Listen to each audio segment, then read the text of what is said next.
kesepakatan kelas menerapkan 5S, yaitu senyum, sabar, salam, sopan santun. Ya, tepuk tangan untuk Angel. Ayo, siapa lagi anak-anak? Ya, silakan Titi. Yang ingin diusulkan kesepakatan kelasnya Titi. Saya mengusulkan kesepakatan kelas saling menghargai. Ya, tepuk tangan buat Titi. Silakan Titi Angel. Anak, ya silakan Cahya. Ya, silakan Nak. Apa yang diusulkan? Saya mengusulkan kesepakatan kelas percaya diri. Ya, tepuk tangan buat Cahya. Ya, anak-anak, terima kasih. Ya, bagus sekali usul anak-anak tentang kesepakatan kelas kita. Sekarang kita rekap ya anak-anak ya. Ya, ibu, siapa yang menerapkan 5S? Ya, monggo tepuk tangan dulu. Ya, rukun ini banyak sekali ada yang rukun. Ya, nanti ya kita rekap ya, rukunnya ada 3, 1, 2, 3, kita jadikan 1. Ya, anak-anak ya, biar semua masukannya ini dirangkum. Nanti inilah yang akan menjadi kesepakatan kelas kita. Ya, karena kita yang buat, jadi siapa yang harus mematuhi anak-anak? Bagus. Setuju? Bagus.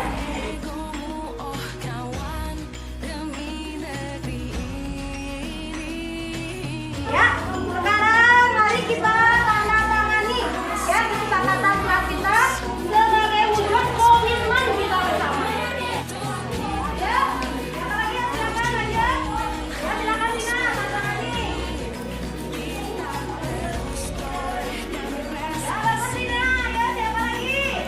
Angel.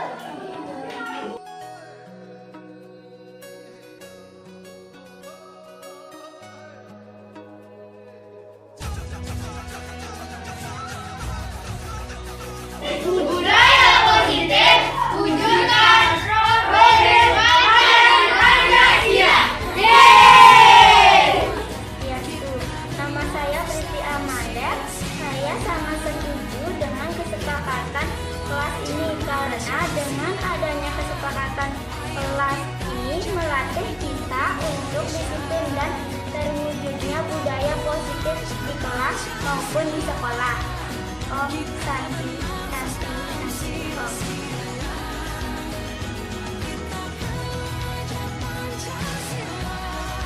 Selamat siang Bapak Ibu. Selamat pagi Bapak Ibu. Pagi, luar biasa. Hebat. Bilang. Ya, pagi, luar biasa, hebat. Ya, bisa ya? Selamat pagi Bapak Ibu. Pagi, luar biasa.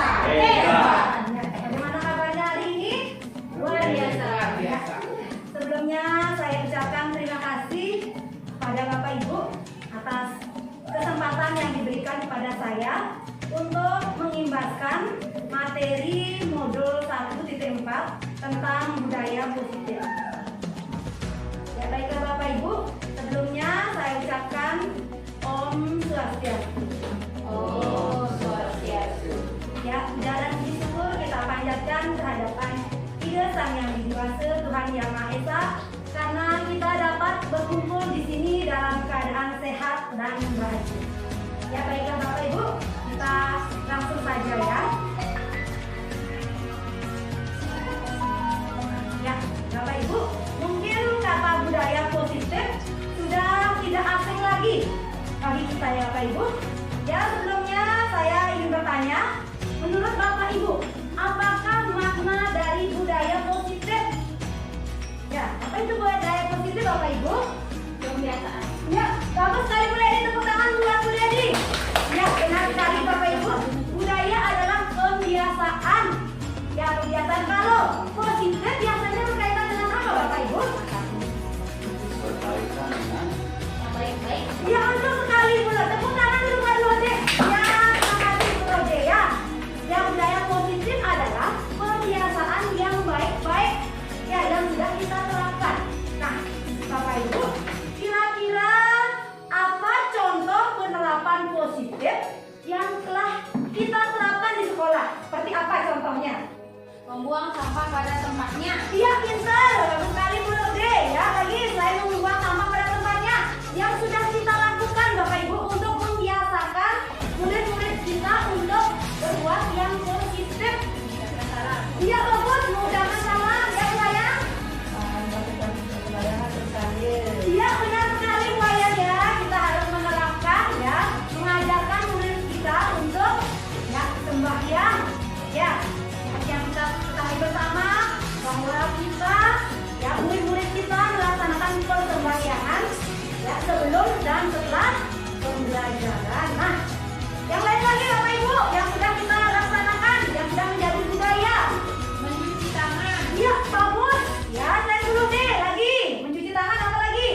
baiklah Bapak Ibu.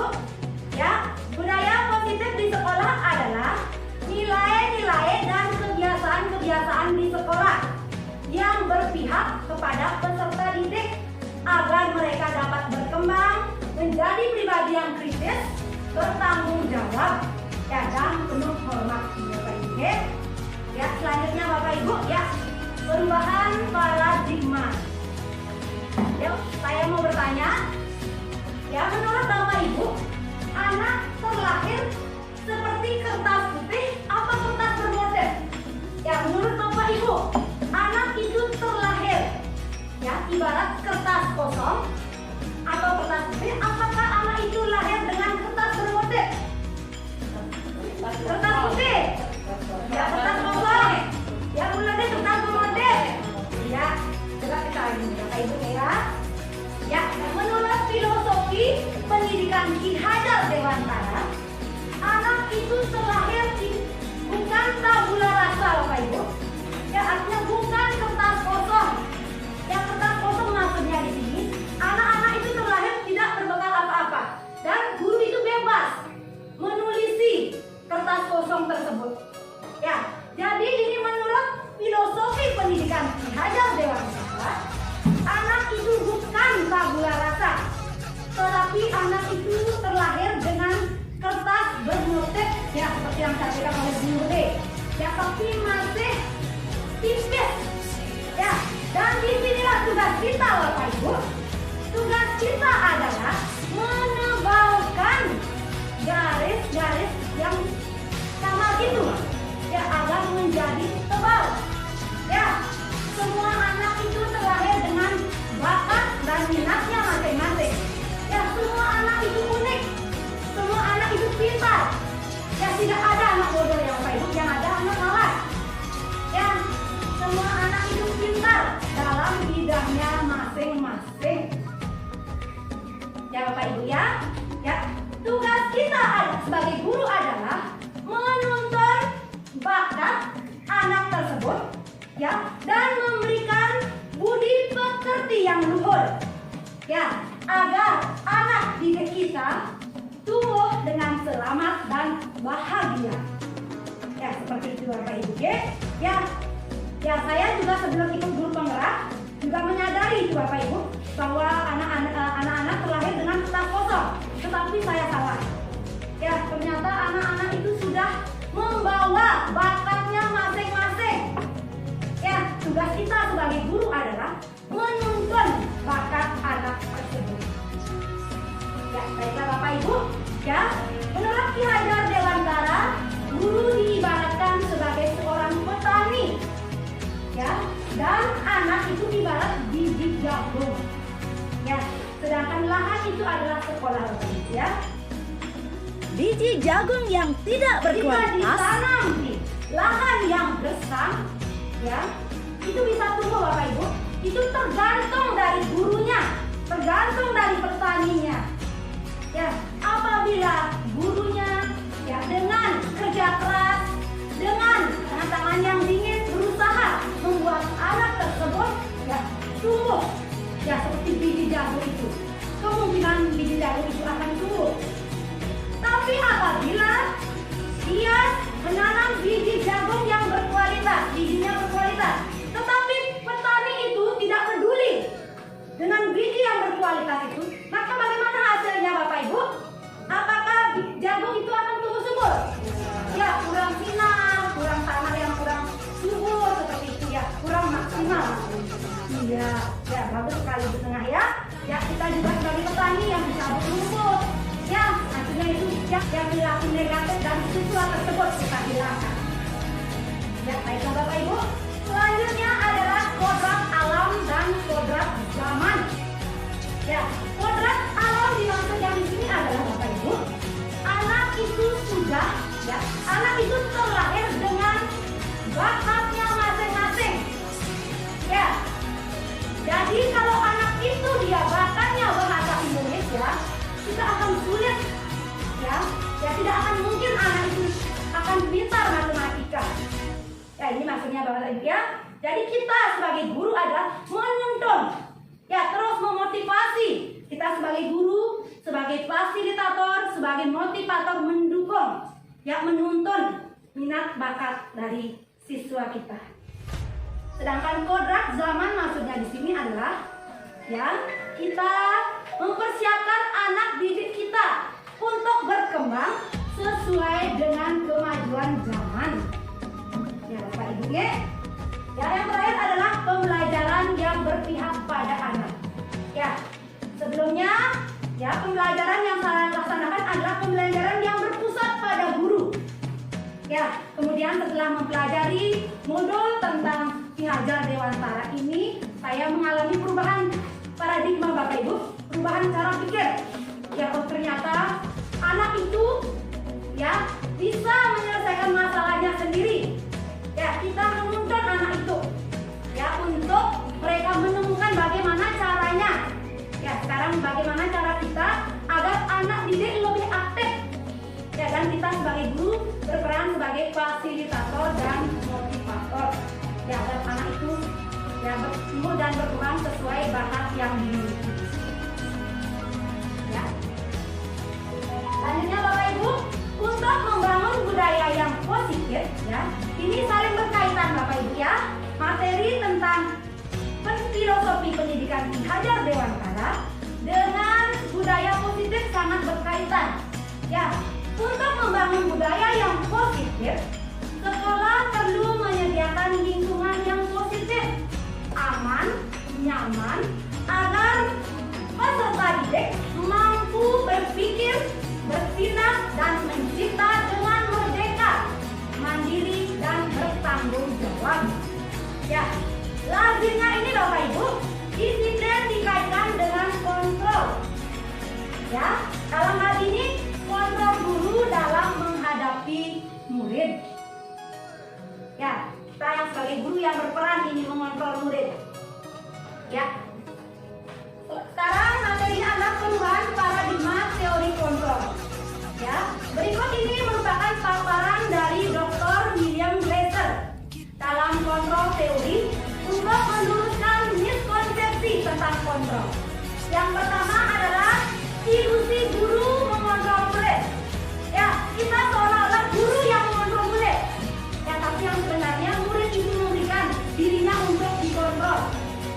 Ya, Bapak Ibu ya, kalau muridnya tidak memberikan dia dikontrol, maka dia tidak akan mau melakukan apa yang kita inginkan. Ya, Bapak Ibu, selanjutnya ilusi bahwa kritik dan membuat orang merasa bersalah dapat menguatkan karakter. Ya, selanjutnya adalah ilusi bahwa semua penguatan positif efektif dan bermanfaat. Ya, yang selanjutnya adalah ilusi bahwa orang dewasa memiliki hak untuk memaksa.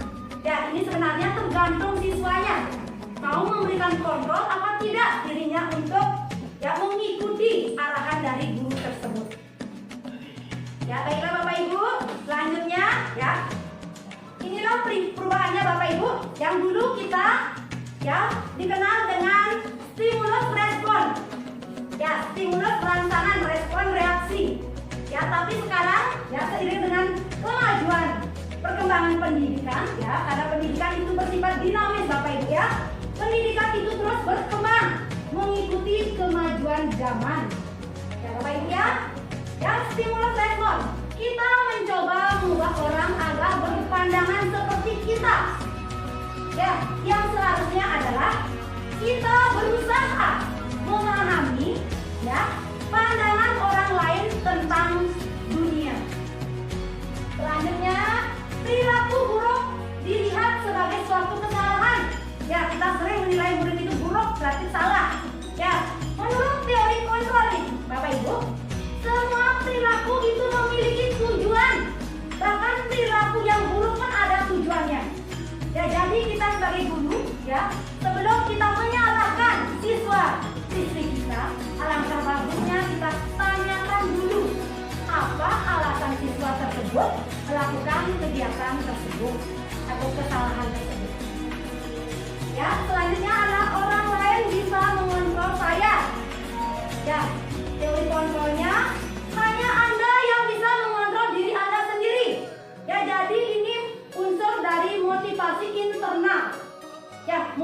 motivasi dari dalam diri.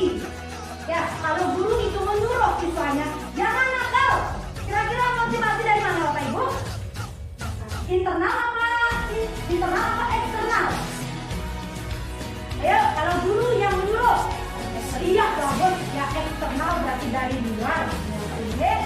Selanjutnya ada penghargaan ada pada saat rujukan gagal. Yang seharusnya yang kita lakukan adalah kolaborasi dan kesepakatan menciptakan pilihan-pilihan baru. Nah, nanti akan saya jelaskan Bapak Ibu ya tentang kolaborasi dan kesepakatan ya untuk menciptakan pilihan baru ya dengan penerapan segitiga restitusi. Selanjutnya adalah model berpikir menang kalah. Ya, yang seharusnya adalah model berpikir menang-menang. Ya, tidak ada yang kalah. Ya, semua menang, semua kebutuhannya dapat terpenuhi. Bapak Ibu, kita lanjut. Ya. Ya, Bapak Ibu. Sebelumnya saya ingin bertanya, apa itu disiplin Bapak Ibu? Ya, disiplin itu kita kaitkan dengan apa biasanya? Iya, tata tertib bagus lagi. Iya, aturan lagi. Biasanya tata tertib itu ya, disiplin itu teratur ya. Disiplin, tata tertib, kepatuhan lagi apa Bapak Ibu? Sanksi atau hukuman. Iya, sanksi atau hukuman ya itu saling berkaitan Bu ya. Ya, benar sekali yang Bapak Ibu sampaikan. Tata disiplin biasanya dikaitkan dengan tata tertib.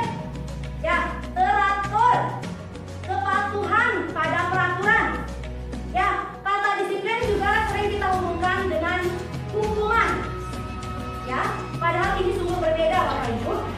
Karena belajar dengan disiplin tidak harus memberi hukuman. Ya, justru ini adalah alternatif terakhir. Dan kalau perlu tidak digunakan sama sekali. Ya, kita harusnya memberikan kesepakatan. Ya, memberikan pilihan. Ya, nanti akan saya jelaskan juga lebih lanjut. Ya, selanjutnya Ki Hajar Dewantara menyatakan bahwa untuk mencapai kemerdekaan atau dalam konteks pendidikan kita saat ini, ya, untuk menciptakan murid yang merdeka, syarat utamanya adalah harus ada disiplin yang kuat. Ya, disiplin yang kuat Bapak Ibu, disiplin yang dimaksud adalah disiplin diri. Ya, yang memiliki motivasi internal. Kita memiliki motivasi internal, motivasi dalam diri, maka kita ya jika kita tidak bisa Bapak Ibu ya, murid kan belum mampu dia memberikan motivasi internal, kesadaran diri dia belum mampu. Ya, jadi kita memerlukan pihak lain untuk mendisiplinkan kita. Ya, inilah peran guru Bapak Ibu, mendisiplinkan murid-murid kita yang belum memiliki motivasi internal.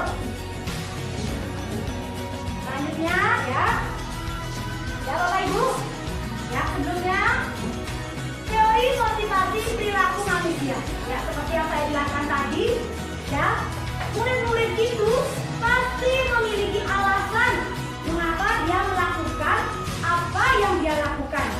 Ya, baik itu salah maupun benar. Ya, di sini ada 3 motivasi perilaku manusia.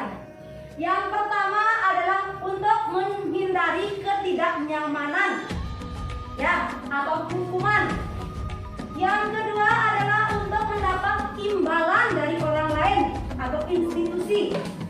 Yang terakhir adalah untuk menghargai diri sendiri, menjadi insan yang sesuai dengan harapan. Nah, Bapak Ibu, kira-kira motivasi perilaku yang dilakukan oleh murid kita yang mana biasanya Bapak Ibu? Dia datang ke sekolah pagi-pagi. Kira-kira motivasinya yang mana? Nomor 1, nomor 2, atau nomor 3? Iya, nomor 1 ya seringan Bapak Ibu ya. Karena murid kita takut takut dihukum. Nah, inilah tugas kita Bapak Ibu ya. Ya, untuk menghargai, agar anak didik menghargai dirinya sendiri. Ya, ini menjadi insan sesuai dengan harapan. Ya, harus ada motivasi dari dalam diri. Nah, bagaimana caranya Bapak Ibu? Ya. Selanjutnya ada peraturan kelas.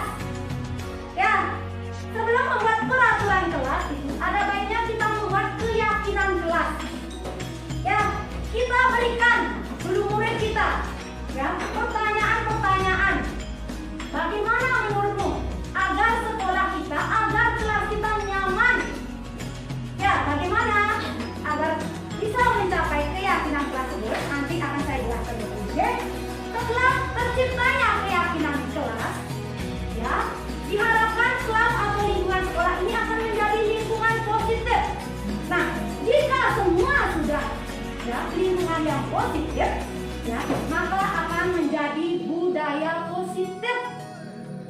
Ya, budaya itu sudah tidak disuruh lagi, tapi sudah. Ya, apakah kita masih disuruh pakai masker, Bapak Ibu? Masih ya? Apakah kita masih disuruh pakai helm? Kalau bepergian ya, itu motivasi dari dalam diri. Karena kita sudah sadar bahwa itu ya kita juga bermanfaat dengan melakukan hal tersebut. Ya, tanpa perlu motivasi eksternal lagi. Ya, selanjutnya adalah keyakinan kelas, hukuman dan penghargaan. Ya, mengapa? Ya, kita harus membuat keyakinan kelas. Kenapa kita tidak membuat peraturan saja, Bapak Ibu? Nah, kira-kira bagaimana? Kenapa tidak peraturan? Kenapa harus keyakinan kelas? Ya, seperti yang saya sampaikan tadi, mengapa kita memiliki peraturan harus menggunakan helm bila mengendarai roda 2? Kira-kira kenapa kita menggunakan helm? Ya, untuk keamanan. Ya, lanjut. Mengapa kita memiliki peraturan 3M, yaitu memakai masker, mencuci tangan, menjaga jarak, ya 1,5 meter. Kira-kira untuk apa, Bapak Ibu? Iya, menjaga kesehatan. Karena apa? Karena kita yakin ya bahwa dengan kita melakukan hal tersebut, ya kita akan selamat, kita akan sehat. Ya, Bapak Ibu ya. Selanjutnya adalah mengapa kita memiliki peraturan harus datang tepat waktu pada saat mengikuti pelajaran atau mengikuti pelatihan. Kenapa? Supaya tidak terlambat. Ya. Ya, tidak malu ya itu. Ada diri sendiri, Bapak Ibu ya. Ya, keyakinan kelas itu datang dari motivasi internal. Ya, untuk mendukung motivasi intrinsik atau motivasi dari dalam diri, kembali ke nilai-nilai keyakinan. Ya, karena keyakinan lebih menggerakkan seseorang dibandingkan dengan mengikuti serangkaian peraturan-peraturan. Ya, Bapak Ibu ya.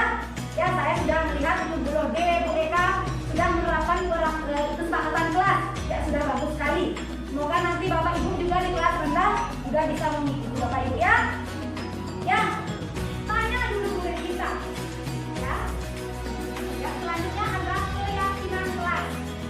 Ya, keyakinan kelas adalah nilai-nilai kebajikan atau prinsip universal yang disepakati secara universal, lepas dari latar belakang suku, negara, bahasa maupun agama. Ya, menurut dosen, suatu keyakinan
Ya, ini anak-anak ini. Oke. Selanjutnya adalah mendorong anak menyakiti diri sendiri yang malu ya Bapak Ibu. Ya, diberikan hukuman. Ya, kalau dengan konsekuensi mendorong anak agar mudah menyesuaikan diri. Dan jangan terbiasa untuk datang lebih awal dengan itu. Ya, nanti saya akan jelaskan tentang segitiga restitusi di sini. Ya, hukuman itu kondisi diri yang buruk. Ya, sedangkan konsekuensi kondisi diri yang baik. Nah, di sinilah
penguasaan.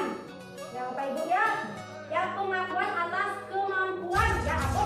Ya siapa kamu apa? Oke, selanjutnya adalah apabila jawaban Agus karena dia merasa bosan. Karena bekal yang diberikan oleh ibunya itu saja.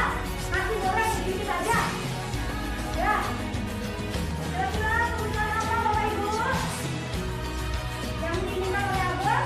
Ya, dia ingin. Dia bagus sekali ya, Bapak Ibu bukan akan pilihan, kemudian akan kebebasan. Dia ingin mencicipi. Bagaimana rasanya ayam goreng? Nah, Bapak Ibu ya, selanjutnya adalah apabila jawaban Agus karena iseng saja dia menikmati ekspresi wajah temannya yang sah karena makanannya. Kemudian apa Bapak Ibu? Ya, kesenangan. Ya Bapak Ibu ya. Sekarang kita lanjut. Ya, 5 posisi kontrol. Nah, kita berada di posisi mana Bapak Ibu? Ya, posisi kontrol ini ada 5. Yang pertama adalah penghukum. Yang kedua adalah pembuat merasa bersalah. Yang ketiga teman. Yang keempat pemantau. Yang kelima manajer. Ya, saya akan jelaskan Bapak Ibu ya. Kalau penghukum, ya, guru itu biasanya mengandek, menunjuk-nunjuk, menyakiti, menyindir, itu dia guru menghukum. Ya, kamu mau melakukan apa? Awas ya kalau tidak melakukan itu. Ya, seperti itu biasanya kata-katanya Bapak Ibu. Oke?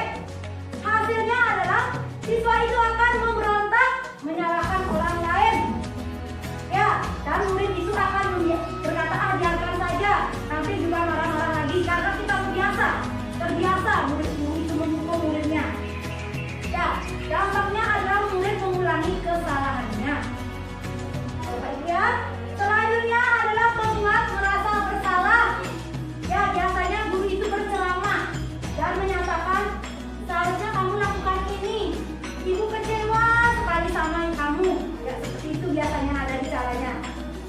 Ya, hasilnya adalah anak itu akan menyembunyikan atau menyangkal atau bisa berbohong. Ya, murid akan berkata maafkan saya. Ya, selanjutnya dia akan merasa diri, dia merasa rendah diri Bapak Ibu. Oke? Ya, karena dia merasa gagal. Dia tidak bisa membahagiakan gurunya, tidak bisa membahagiakan orang tuanya seperti itu. Selanjutnya adalah teman. Ya, kalau murid kontrol guru sebagai teman ini membuat alasan untuk muridnya. Ya, misalnya murid saya nakal, saya akan memberikan alasan apa. Ya, baik-baik saja seperti itu. Ya, murid itu akan tergantungan Bapak Ibu. Ya, biasanya kalau yang sebagai teman dia akan berkata seperti ini. Ayolah lakukan demi ibu. Ya, kamu harus berbuat baik demi ibu ya. Dan biasanya seperti itu.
pribadinya. Ya, bagaimana caranya? Ya, murid akan berkata, bagaimana caranya saya bisa memperbaiki kesalahan. Ya, yang terakhir adalah murid akan mengevaluasi bagaimana cara memperbaiki diri. Ya, ini kita sebagai manajer Bapak Ibu ya. Yang pertama kita tanyakan dulu sama murid. Ya, seperti itu ya, saya jelaskan lebih depan. Nah, inilah yang disebut dengan restitusi. Ya, Bapak Ibu ya. Restitusi adalah, Bapak Ibu pernah mendengar kata restitusi? Belum, Pak? Ya. Belum yang lain? Belum? Ya, kalau belum. Restitusi adalah menciptakan proses kondisi bagi murid untuk memperbaiki kesalahan mereka, sehingga mereka bisa kembali pada kelompok mereka dengan karakter yang lebih kuat. Gak usah dicatat kamu ya, nanti saya kirimkan PPT-nya. Ya Bapak Ibu, ada 9 ciri-ciri restitusi. Ya, yang pertama adalah restitusi itu bukan menebus kesalahan, namun untuk belajar dari kesalahan. Ya, jika murid itu menyadari dirinya salah, maka dia akan belajar dari kesalahan tersebut agar dia tidak melakukan hal kesalahan yang sama lagi. Ya Bapak Ibu ya. Yang kedua adalah restitusi itu memperbaiki hubungan. Ya, contohnya murid kita bertengkar.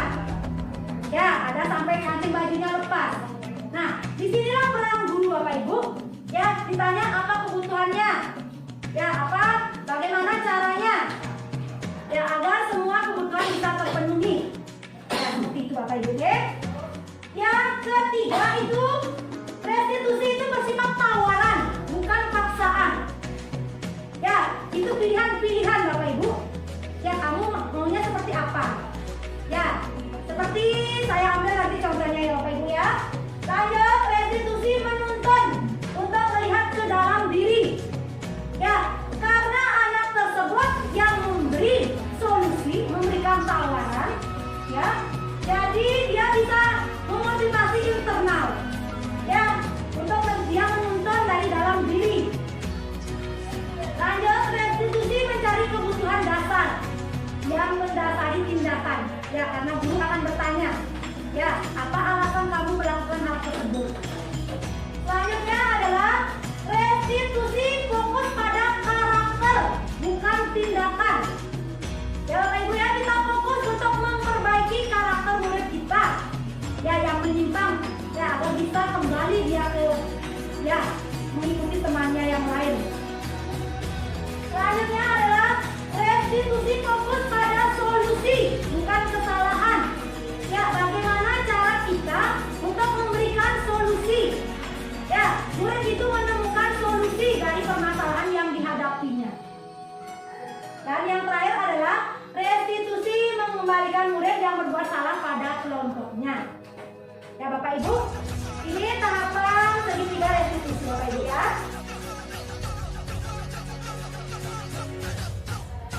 Ya, ada 3 tahapan segitiga restitusi.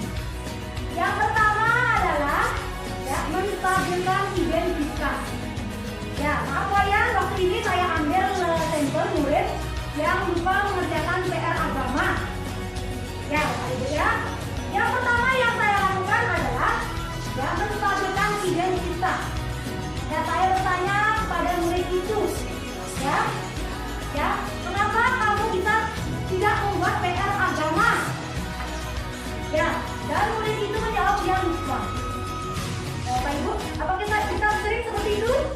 Apakah ada anak seperti itu juga? Ya, itu paling sering Bapak Ibu ya. Ya, jadi guru memberikan dia penguatan, menstabilkan identitas. Ya, kamu bukan satu-satunya orang yang pernah melakukan hal tersebut. Dan ibu juga pernah lupa. Ya, karena kita sebagai manusia, lupa itu hal biasa ya Bapak Ibu ya. Ya, selanjutnya ya, saya tanya muridnya, katanya dia begadang. Ya, dia begadang. Ya, tidak ini. Dia membantu orang tuanya. Ya, kita kasih positif dulu Bapak Ibu. Selanjutnya adalah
Langkah selanjutnya adalah menanyakan keyakinan kelas tentang nilai apa yang sudah kita sepakati dan apa yang sudah dilanggar.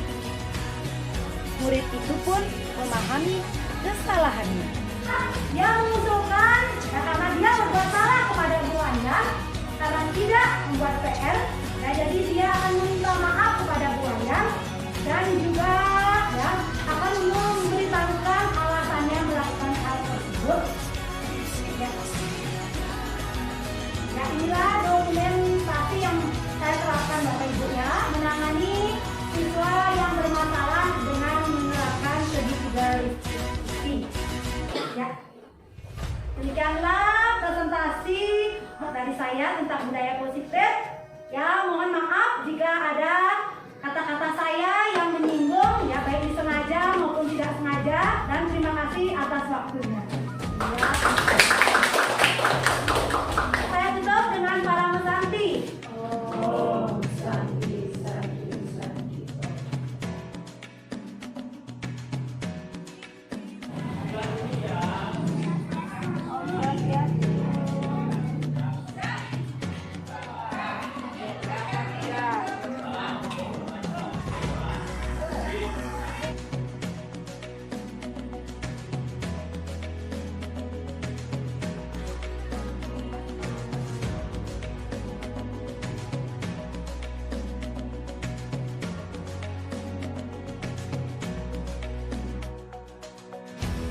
Teman, sebelum makan, mari kita berdoa. Berdoa dimulai.